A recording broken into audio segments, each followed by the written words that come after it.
madrugada. Vamos que vamos. Número 6. Eu lírico ali que eu já li o início, né? Vamos ver. E vamos ser eu lírico. Eu lírico. Acabou o arquivo. Vamos agora para você só reticências mente.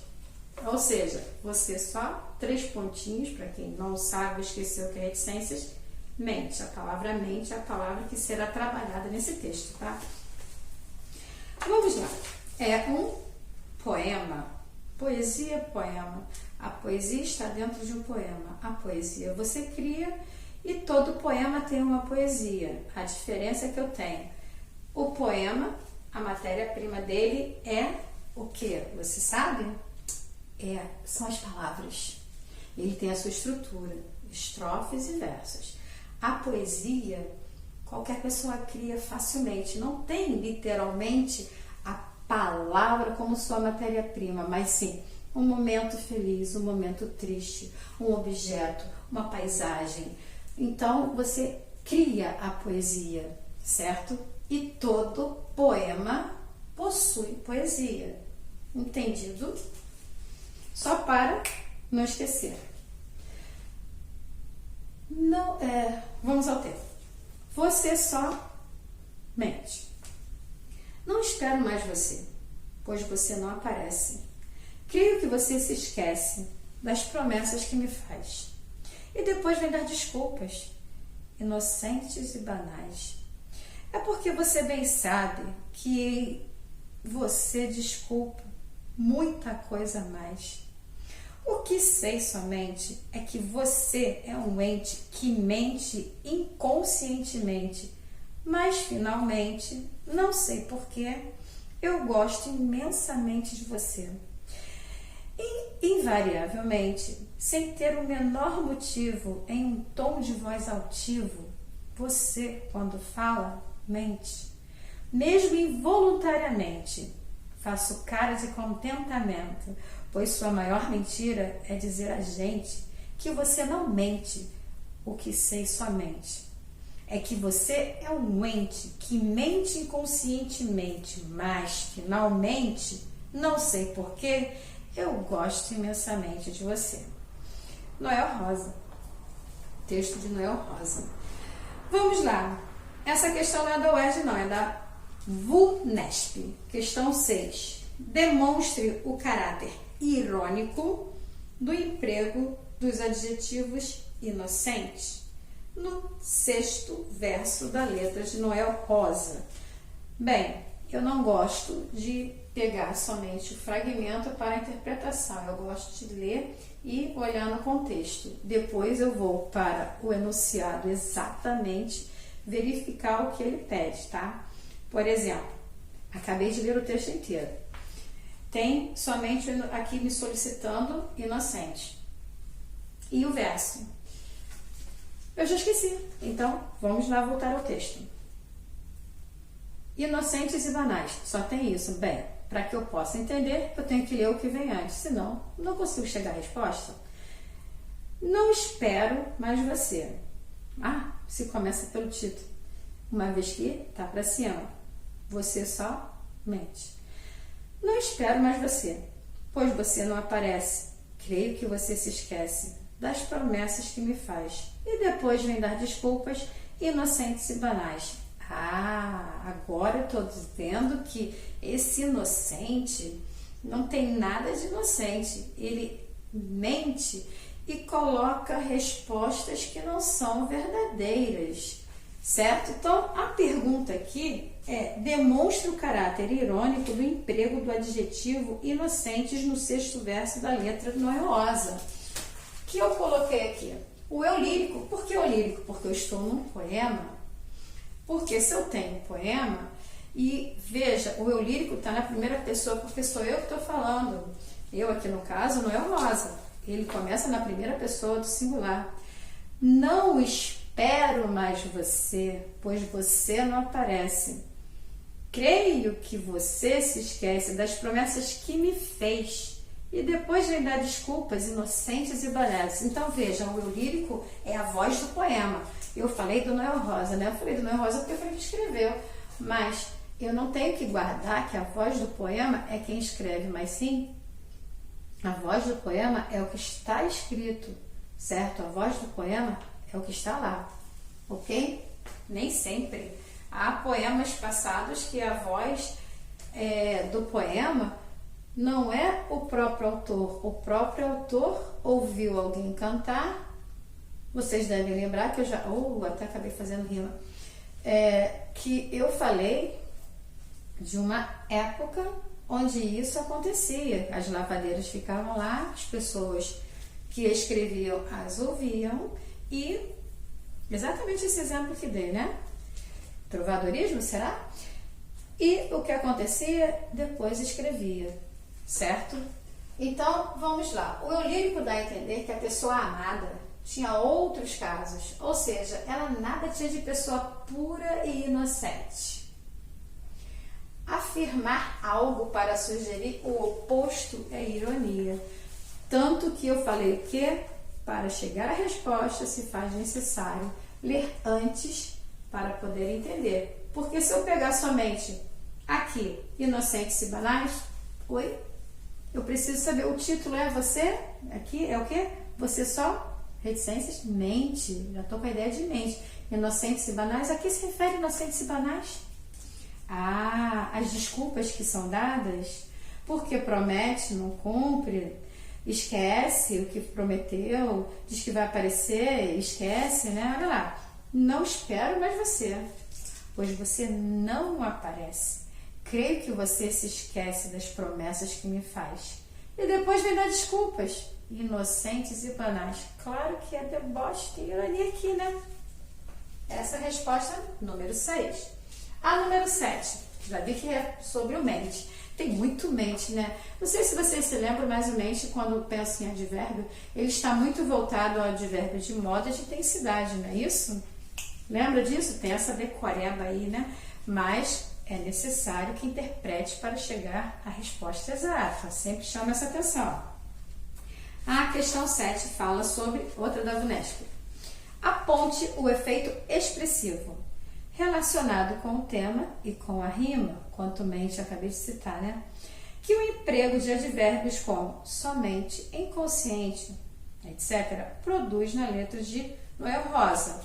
Veja bem, eu tenho as rimas ali, certo? E coloquei aqui para vocês. Na letra mente, que é você só, reticências, mente, então na letra mente, ocorre como verbo, né? Tá falando, porque quando eu falo você só mente, ele só mente inconscientemente, né? Tem muito de sufixo mente. Aí o que acontece? Lá em cima eu quero saber se ele é um verbo ou se ele é um substantivo. Então ele está mais presente como sendo o ato de mentir. Você não diz que aparece, não aparece, esquece. Então tem muita mentira, né? Então você só mente. Então olha só, na letra mente ocorre como verbo e como sufixo formador do advérbio de modo, e eu acabei de falar, né? E de intensidade, inconscientemente, imensamente, isso eu esqueci de falar, invariavelmente. E o efeito expressivo é reforçar a mentira. Você vê isso direto no seu texto completo, de cima a baixo. Olha aqui que eu falei, só mente, inconsciente, mente. Ok? Fechado. Não é difícil. Eu acho a prova da UERJ muito suave, certo? Só tem que estar de cabeça vazia, tranquilo, porque a interpretação não é difícil. Pode prestar atenção. A primeira lista foi fácil. A segunda também está fácil. Muitos pensam, é difícil. É nada.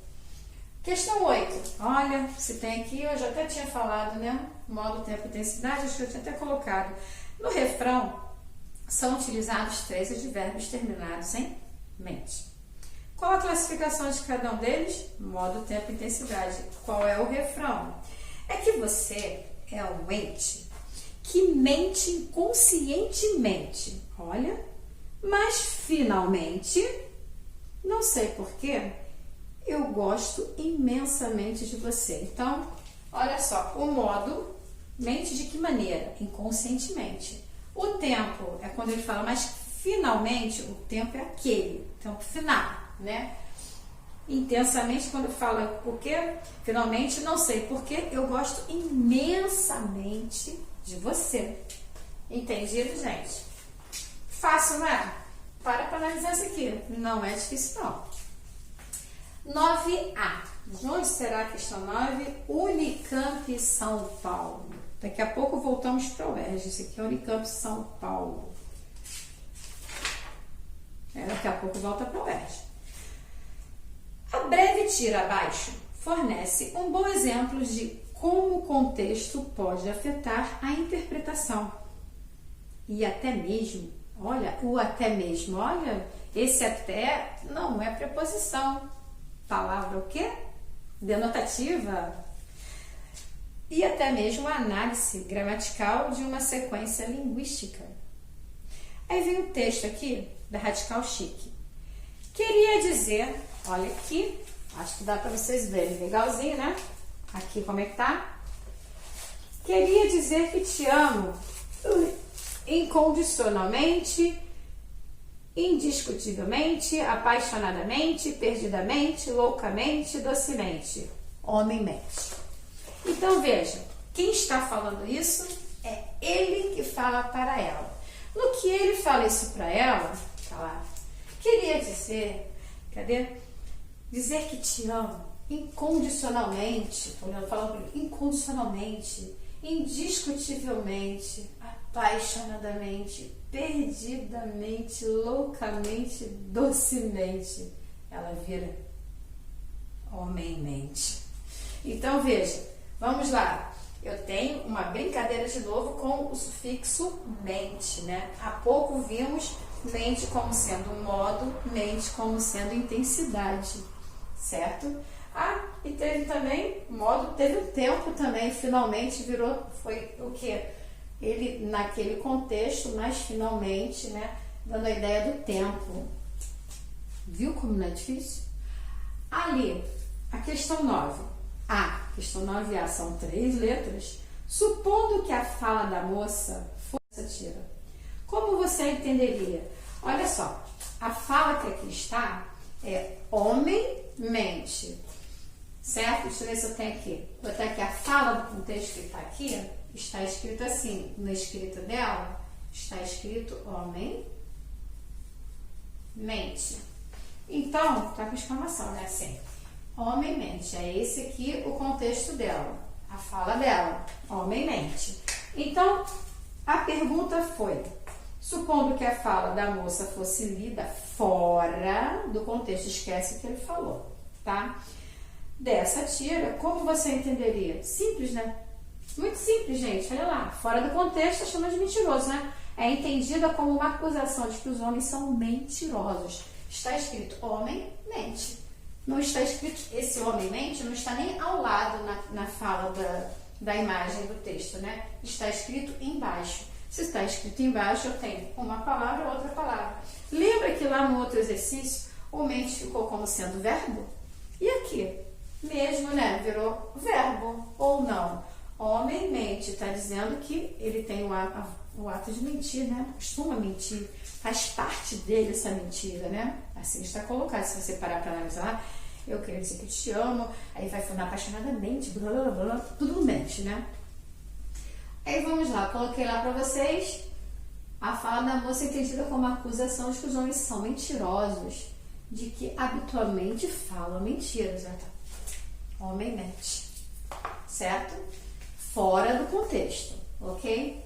Na letra B, se a fala da moça fosse considerada uma continuação da fala do rapaz, a fala do rapaz queria dizer que te amo incondicionalmente, indiscutivelmente, apaixonadamente, perdidamente, loucamente, docemente, um embaixo do outro, tá? Aí, aqui colocam, é a letra B, né, que eu estou? Se a fala da moça fosse considerada uma continuação da fala do rapaz, poderia ser entendida como uma única palavra, de derivação não prevista na língua portuguesa. Que palavra seria e o que significaria? A palavra formada seria o advérbio. Eu estava falando do advérbio, né? Modo, tempo e intensidade, que foi a questão de outro texto. Questão 8, né? Por acaso, já estava, olha como a UERJ é boazinha, ela vai te dando todos os caminhos, né? Facilitando tudo. Se bem que agora não foi o UERJ, né? Mas fizeram uma ligação maneira aqui nos exercícios, né? Foi essa da Unesp, é a Unicamp de São Paulo. Tá fácil também. Então, olha lá, botei a palavra, seria o advérbio. Por quê? Coloquei até escrito assim, junto, homem e mente. As duas letras M's aqui. Transcrevendo letra por letra, os dois termos contidos lá no quadrinho, certo? Ou homem e mente, porque eu fiz a junção das duas consoantes M, formando um único som, né? Significaria de maneira típica, né? Maneira típica dos homens de ser. Muito difícil isso. Nossa, muito difícil. A letra C. Isso é Unicamp. Fácil, fácil. As duas leituras possíveis para a fala da moça não estão em contradição. Não estão em contradição. Essa aqui é a fala dela, tá? Ao contrário, reforçam-se. O que significaria essa fala se fizermos simultaneamente as duas leituras? Aí coloquei para vocês, cadê? Plá, plá, plá. Entende-se que é típico dos homens mentir. Porque ele vai lá falando, né? Queria dizer que te amo apaixonadamente, cadê o restante? Incondicionalmente, indiscutivelmente, perdidamente, loucamente, docemente, quanto mente, homem-mente, né, que ela colocou. Aí coloquei aqui, mente, ou seja, comportar-se homem-mente, né? Entende-se que é típico dos homens mentir. Ou seja, comportar-se homem-mente, a maneira do homem, implica mentir o tempo todo. Se vocês prestarem atenção, a resposta da letra C está bem colada na resposta da letra A. Muito próxima, né? Se você fez a interpretação da charge, você chega fácil à sua resposta final. Fechado? Questão 10. Ainda está voltado a esse texto? Não, agora voltamos para o UERJ, Natal. É também um poema, o título Natal. Vamos lá. Jesus nasceu. Na abóbada infinita, soam cânticos vivos de alegria, e toda a vida universal palpita, dentro daquela pobre estrebaria. Não houve sedas, nem cetins, nem rendas, no berço humilde em que nasceu Jesus. Mas os pobres trouxeram oferendas para quem tinha de morrer na cruz. Sobre a palha, risonho iluminado pelo luar dos olhos de Maria, vede o menino Deus que está cercado dos animais da pobre estrebaria. Não nasceu entre pombas reluzentes, na humildade e na paz deste lugar. Assim que abriu os olhos inocentes, foi para os pobres seu primeiro olhar.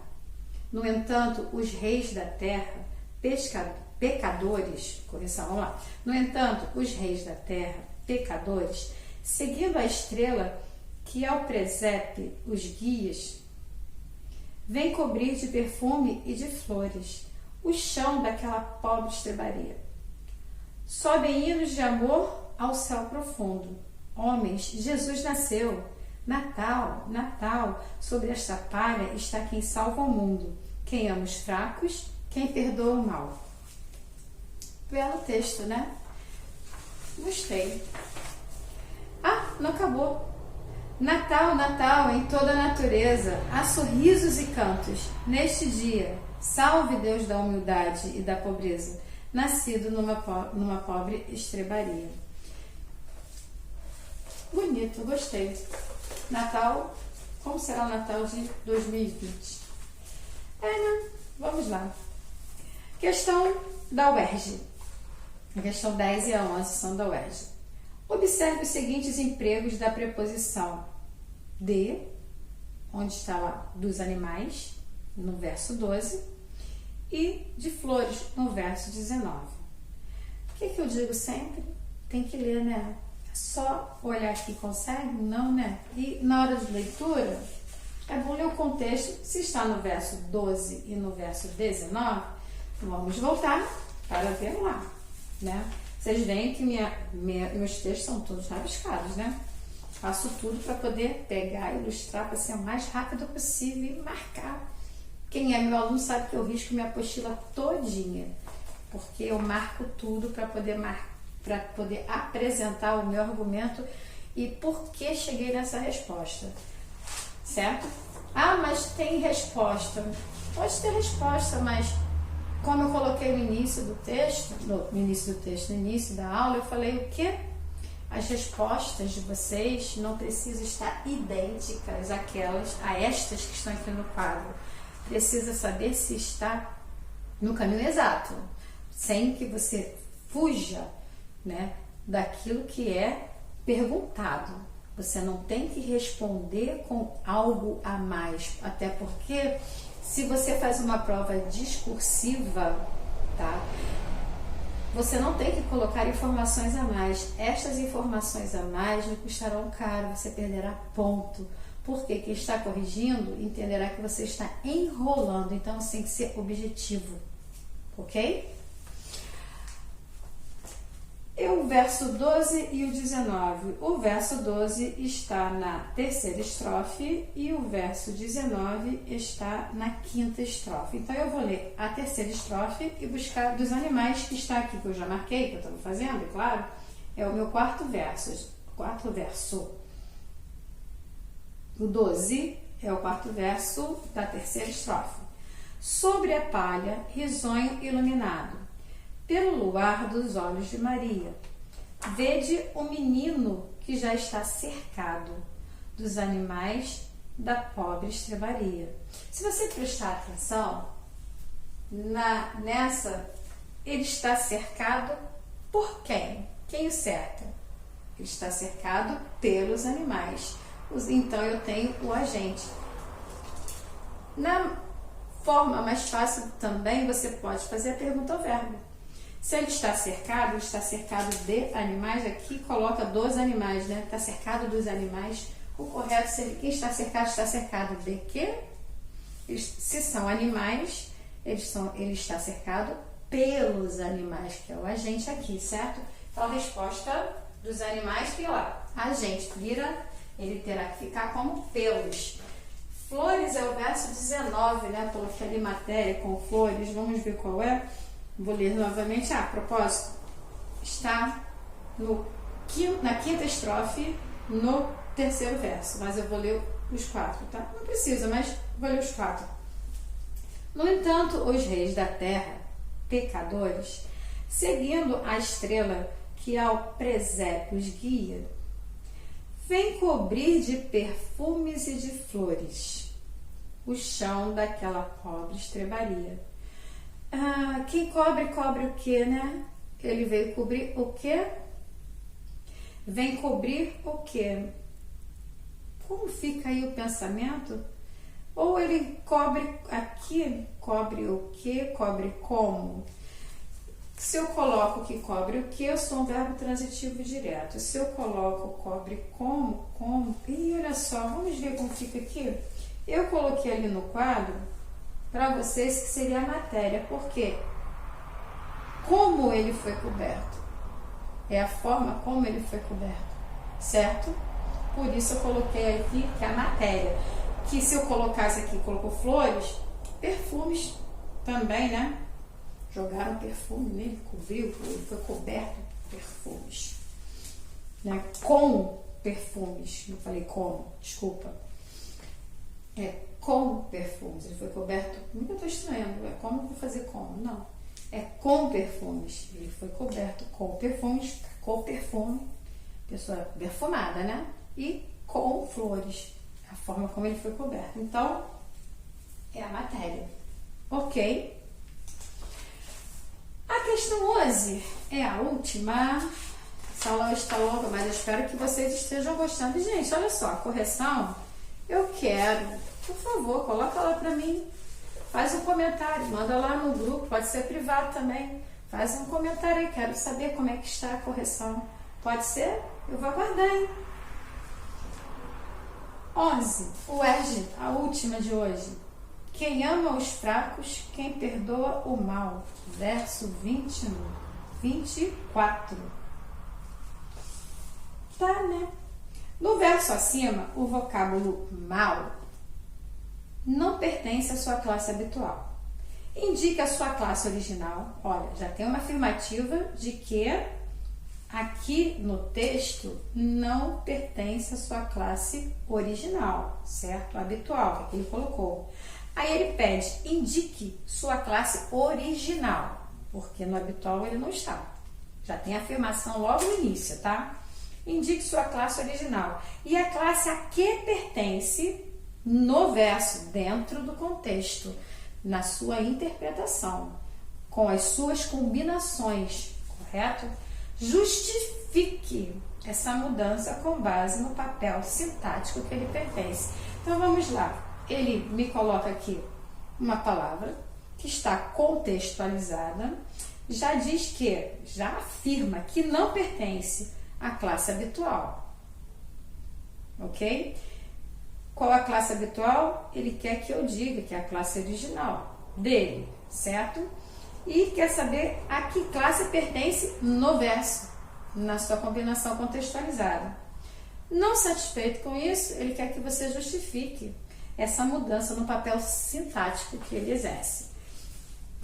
Tá, como eu coloquei, vamos voltar. Verso 24 está na sexta estrofe. Sobem hinos de amor ao céu profundo. Homem, Jesus nasceu. Natal, Natal. Sobre esta palha está quem salva o mundo. Quem ama os fracos, quem perdoa o mal. Esse mal no texto está com letra maiúscula. Por isso que eu acho que até redigi também com maiúscula aqui. Redigir. Por quê? No enunciado, agora que eu me lembrei, porque no enunciado está com letra minúscula, tá? Então ainda tem esse detalhe. O enunciado está com mal escrito com M minúsculo. No entanto, no texto está com letra maiúscula. Então, quando eu li, já bati assim, peraí. Esse mal não está adjetivando ninguém, não é uma característica. Então, ele aqui, de repente, será que ele é o substantivo? Aí, quando eu fui observar tudo, ele é um substantivo, olha só. Não está como adjetivo, ele pode ser adjetivo, e eu esqueci de falar, né, que também pode ser o advérbio. A forma, né, pode ser adjetivo. Quando eu, por exemplo, ele é mau. Ele é mau, estou adjetivando ele, certo? A classe original é advérbio, tá? A classe do vocábulo no verso passa a ser substantivo. Ouça novamente. Quem ama os fracos, quem perdoa o mal. Esse o mal, ainda por cima, está com letra maiúscula, já chama a atenção dizendo que ele não é uma palavra diferente. Ele é uma palavra diferente. Eu tenho que analisar dentro do contexto. Aí eu vou lá, leio de novo. Sobem hinos de amor, toda vez que eu faço assim, a mudança de verso, tá? Sobem hinos de amor ao céu profundo. Homens, Jesus nasceu. Natal, Natal. Sobre esta palha está quem salva o mundo. Quem ama os fracos, quem perdoa o mal. Então, olha só. Coloquei para vocês que ele, vocábulo no verso passa a ser substantivo. Tal mudança ocorre em virtude de o termo o mal atuar como objeto direto. Quem perdoa, perdoa o quê? O mal. Pergunta é seu verbo. Top, né? Verbo transitivo direto. Perdoar nessa hora. Quem perdoa, no caso aqui, perdoa o quê? Né? Galera, ela tá longa, né? Acabou. Espero que vocês tenham gostado. Dá like lá, fala lá comigo, tá ok? Como que foi a correção? Hashtag fique em casa, hein, galera? Saudades de vocês. Não é pra parar de estudar, não. O conhecimento não pode parar. Vamos que vamos. Até a próxima.